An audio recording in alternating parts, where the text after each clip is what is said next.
세상에는 두 부류의 사람들이 함께 살고 있습니다.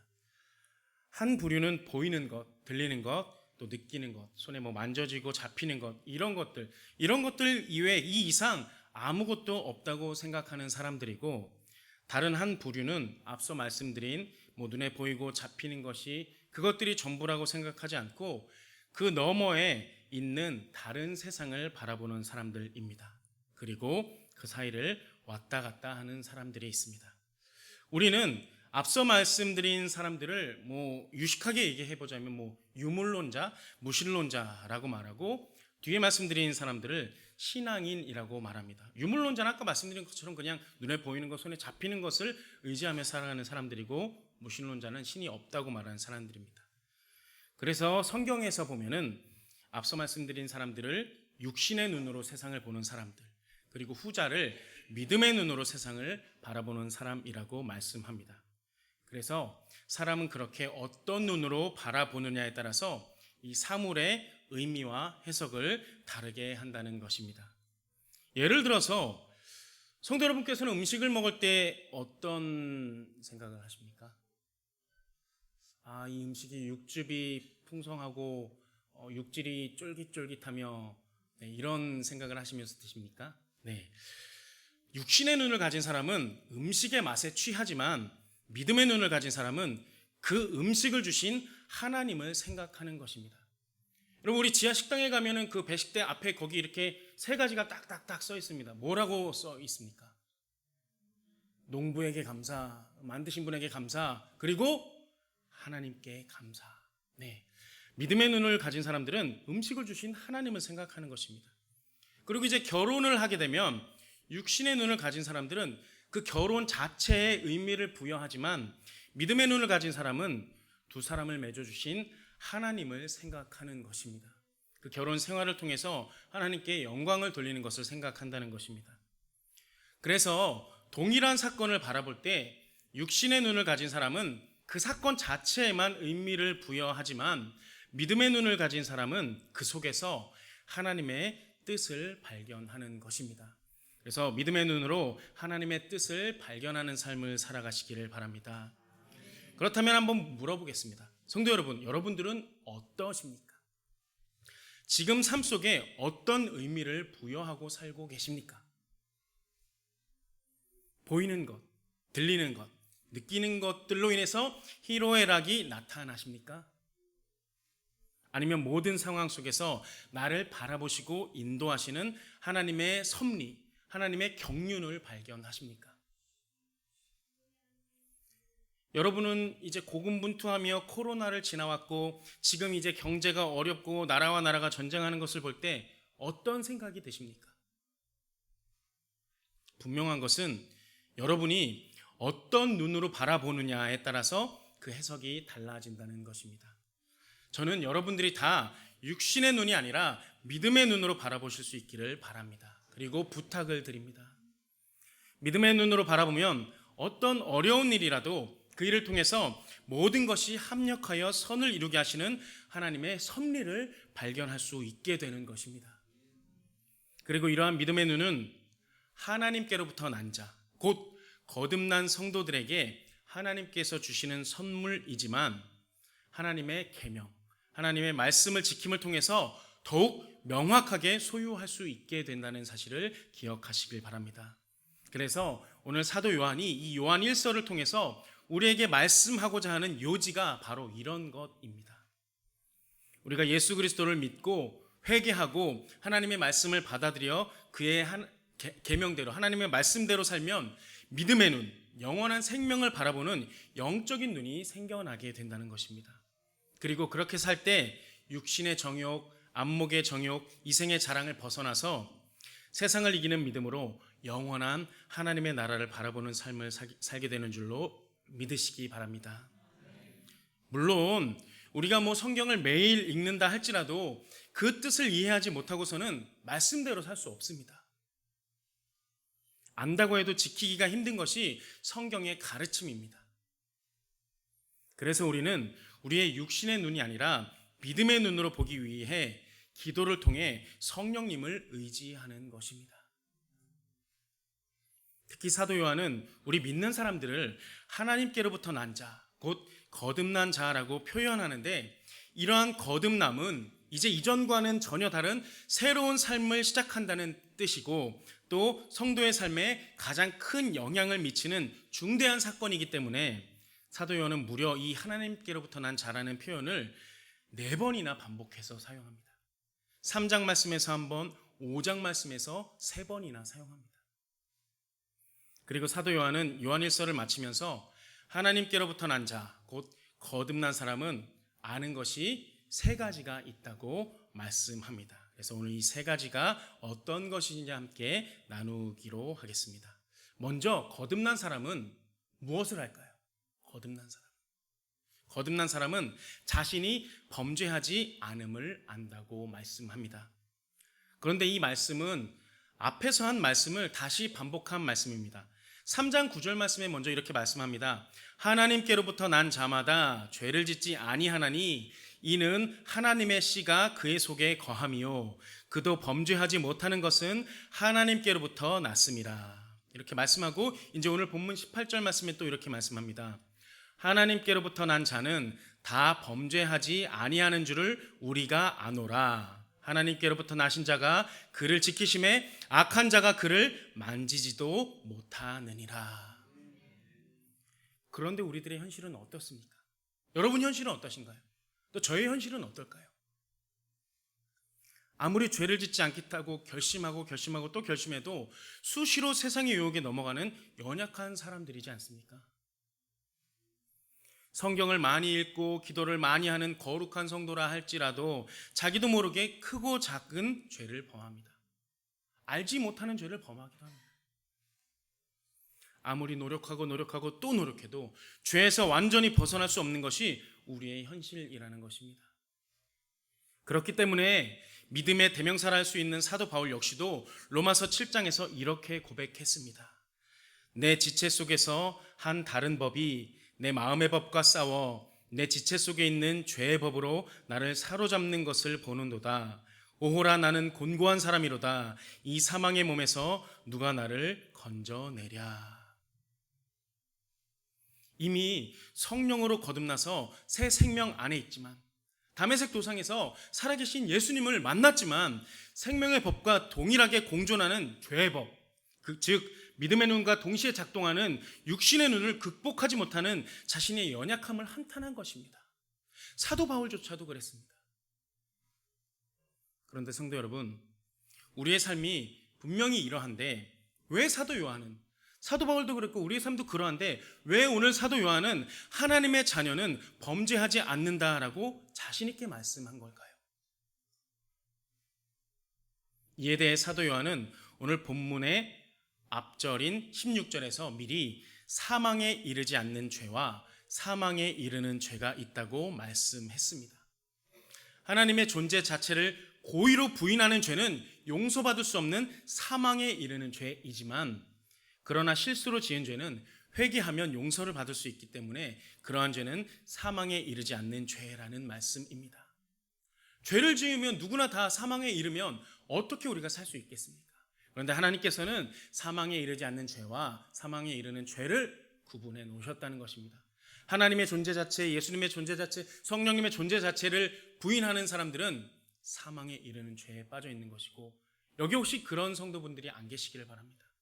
그런데 혹시나 우리가 살면서 우리가 알고 죄를 지을 수도 있겠지만 그런 죄를 우리가 자복하고 회개하면 하나님께서 용서해 주십니다. 그리고 알고 지었다면 다시는 똑같은 죄를 범하면 절대로 안 됩니다. 모르고 지은 죄도 마찬가지입니다. 부지중에 지은 죄도 마찬가지입니다. 구약시대에도 피할 곳을 마련해 두신 하나님께서 우리에게도 사망에 이르지 않는 죄를 마련해 두셨다는 것입니다. 그래서 요한일서 1장 9절에 이렇게 말씀합니다. 만일 우리가 우리 죄를 자백하면 그는 미쁘시고 의로우사 우리 죄를 사하시며 우리를 모든 불의에서 깨끗하게 하실 것이요. 아멘입니까? 그러므로 본문 18절 말씀에서의 범죄는, 오늘 본문 18절 말씀에서의 범죄는 사망에 이르는 죄를 뜻하는 것입니다. 믿는 사람들은, 거듭난 자들은, 하나님으로부터 난 자들은 사망에 이르는 죄를 짓지 않는 것을 알고 있다는 것입니다. 진정한 하나님의 자녀는 어떠한 일을 당해도 하나님의 존재 자체를 고의로 부인하는 죄만큼은 짓지 않는다는 것을 말씀하고 있는 것입니다. 특히 악한 자가 그를 만지지도 못하느니라 하는 이 말씀은 사탄이 그러한 죄를 짓도록 강압적인 영향을 미치지 못한다는 뜻입니다. 하나님께로부터 난 자는 예수님께서 보호하시고 도우시기 때문에 어떤 일이 있어도 사망에 이르는 죄까지는 나아가지 않는다는 말씀입니다. 이것이 얼마나 감사한 말씀입니까? 그러므로 우리는 이 말씀에서 우리가 많은 허물이 있음에도 불구하고 언제나 용서하시고 기다리시는 하나님을 바라보며 거룩하고 성결한 성도로 살아가기에 더욱 힘쓰는 저와 여러분 되시기를 축원합니다. 두 번째로 거듭난 사람은 자신이 어디에 속해 있는지 안다고 말씀합니다. 본문 19절 말씀에 이렇게 말씀합니다.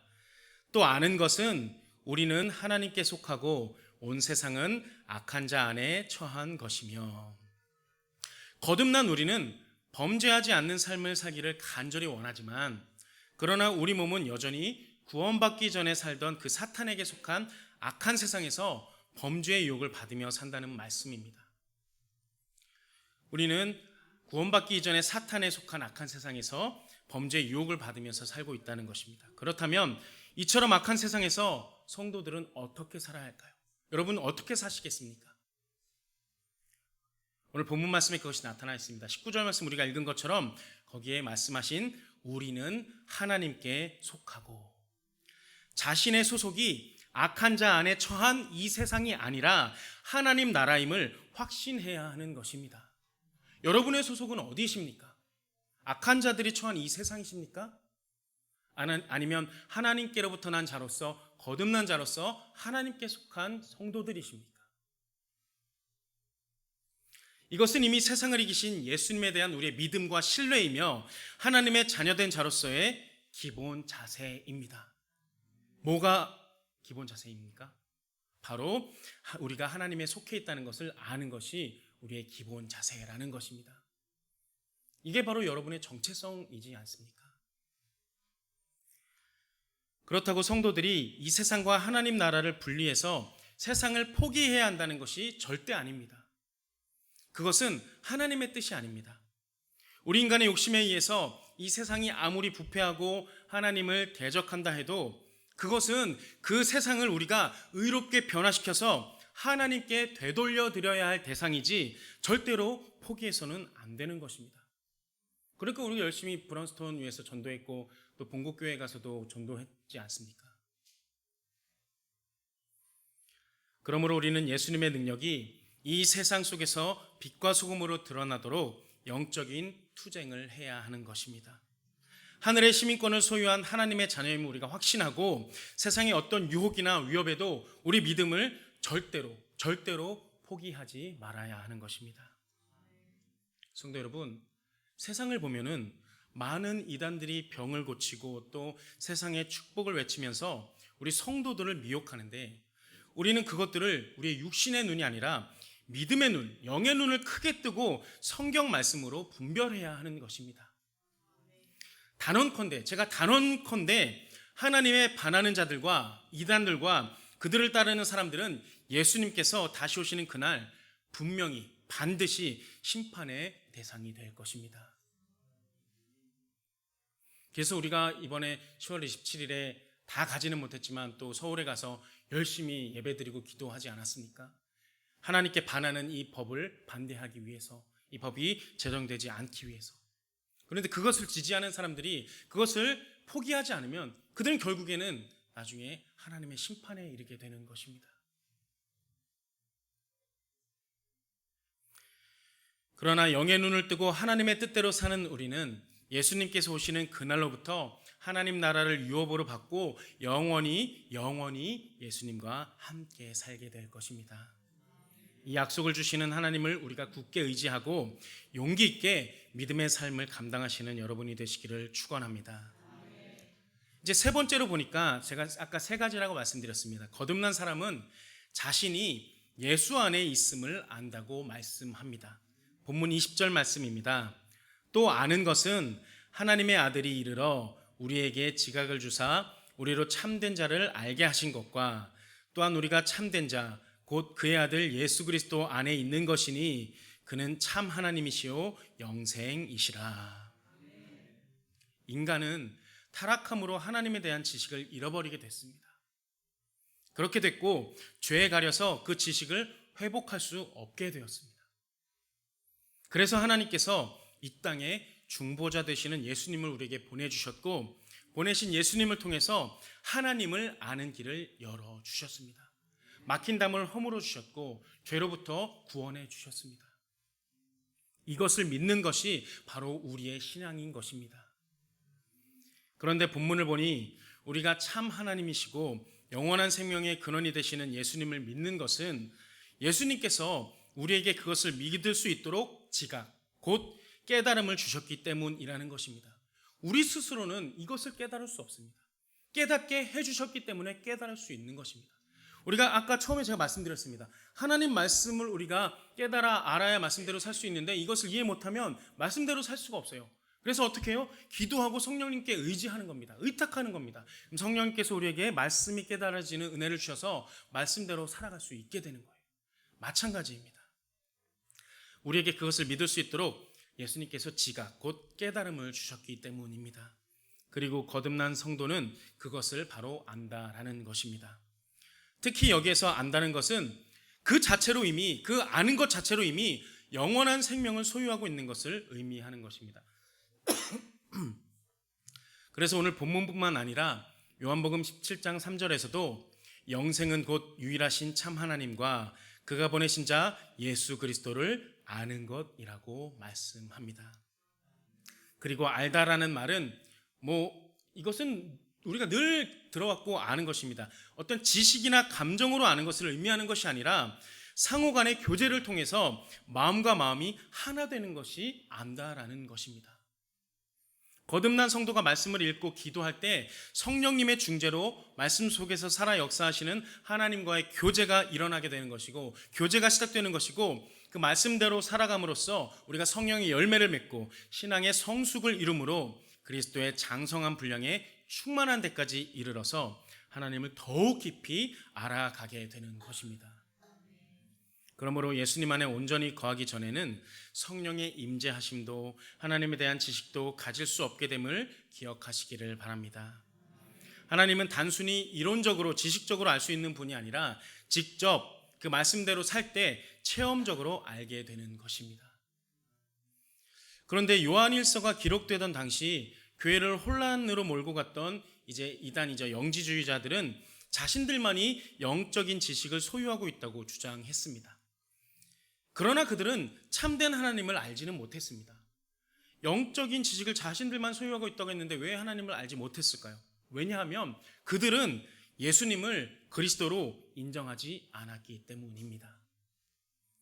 하나님을 알 수 있는 유일한 통로는 예수님뿐인데 예수님께서 그리스도이심을 부인하고서 어떻게 그분을 보내신 하나님을 참되게 알 수 있겠습니까? 예수님만이 길이요 진리요 생명이신데 우리를 죽음으로 이끄는 죄를 분별할 수 있는 유일한 길은 오직 예수께서 우리에게 죄에 대한 깨달음을 주실 때입니다. 그러하기에 사도 요한은 예수님 안에 거하는 사람은 범죄하지 않는다고 확신 있게 말씀한 것입니다. 성도 여러분, 진정으로 예수님을 마음에 영접한 사람에게는 예수님께서 죄에 대한 지각, 곧 깨달음을 주신다는 것입니다. 그리고 깨달음에 따라 우리가 죄를 떠나서 예수님의 가르침대로 살며 그 열매로 날마다 영원한 생명을 누리며 살아가게 되는 것입니다. 예수님이 이 땅에 보여주신 삶을 우리가 그대로 따라가게 되는 것이고 그래서 영원한 생명길을 걸어가게 되는 것입니다. 예수님 닮은 삶을 사는 여러분 되시기를 바랍니다. 그러므로 세상의 안목이 아니라 우리가 영의 안목, 믿음의 눈을 가지고 참 하나님 되시며 영원한 생명의 근원이 되시는 예수님과 동행하는 여러분들이 되시기를 부탁드립니다. 이제 마지막으로 사도 요한은 요한일서를 마치면서 끝인사로 요한일서를 마치지 않았습니다. 이렇게 말씀합니다. 자녀들아, 너희 자신을 지켜 우상에서 멀리하라. 이 권면의 말씀으로 이 서신을 마칩니다. 마지막 본문 21절 말씀에서의 우상은 성도들을 예수님의 가르침으로부터 멀어지게 하는 것을 가리킵니다. 특히 사도 요한이 염두에 두고 있는 우상은 아까 말씀드린 것처럼 영지주의자들이 주장하는 잘못된 사상과 가르침입니다. 지금 우리에게 크게 잘못된 것을 가르치는 사상이 무엇입니까? 포괄적 차별금지법입니다. 이것은 너무나 잘못된 사상으로 우리를 이끌고 있습니다. 이것을 자세히 모르는 사람들은 이거 차별하는 것을 반대하는 건데 뭐가 문제냐 이렇게 이야기를 하는 사람들이 아직도 너무나 많다는 것입니다. 그것처럼 영지주의자들의 잘못된 사상을 이제 사도 요한은 경계하는 것입니다. 이러한 이단들은 하나님을 우상으로 만들어서 자신의 욕망을 채우는 도구로 사용하는 사람들이 지금 이 시대에도 너무나 많다는 것입니다.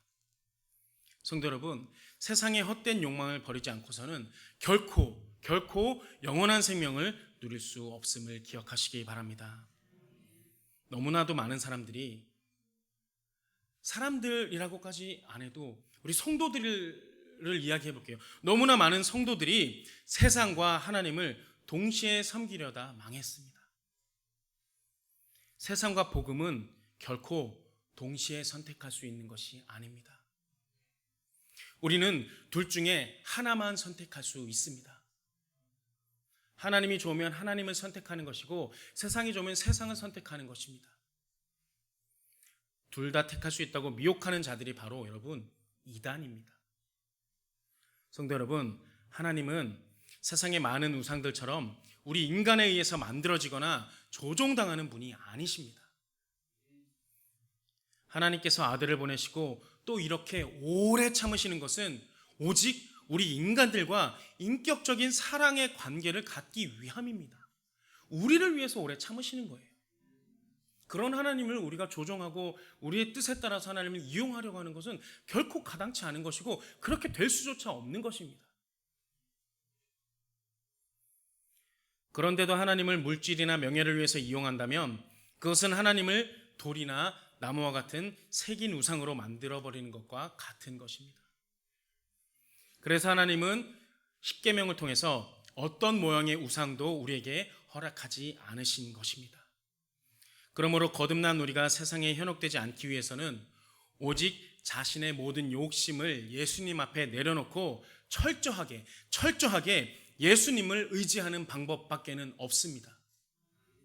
다른 타협점이나 방법은 없다는 것입니다. 성도 여러분, 거듭난 성도는 범죄하지 않습니다. 우상을 섬기지도 않습니다.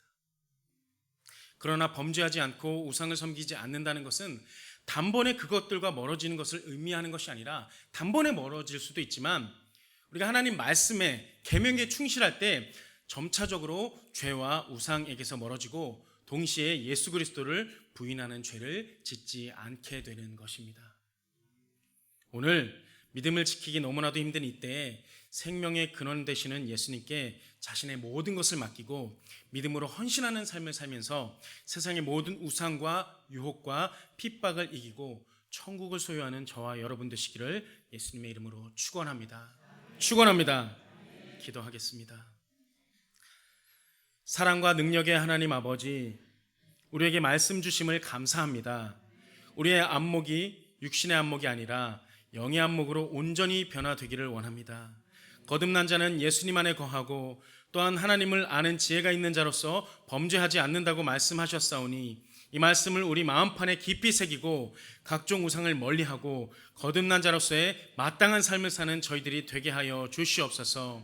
또 하나님 말씀 주셨사오니 이 말씀이 정말로 우리 마음판에 온전히 받아 새겨져서 말씀으로 결단한 말씀이 삶에서 온전히 적용되어지는 행함의 믿음 또한 허락하여 주시옵소서. 그래서 말씀을 통해서 성령의 열매가 맺히는 귀한 삶을 살아가는 주의 백성들, 주의 성도들 다 될 수 있도록 하나님 인도하여 주시옵소서. 오늘 말씀을 통해서 우리 거듭난 자들이 아는 이 세 가지를 우리가 말씀을 듣고 깨달았사오니 이 말씀을 통해서 우리 자신을 지켜서 우리가 정말로 하나님께 영광을 돌려드리며 또 우리는 주님 안에서 축복받는 삶을 살아갈 수 있도록 하나님 은혜를 더하여 주시옵소서. 감사드리며 예수 그리스도의 이름으로 기도드립니다. 아멘.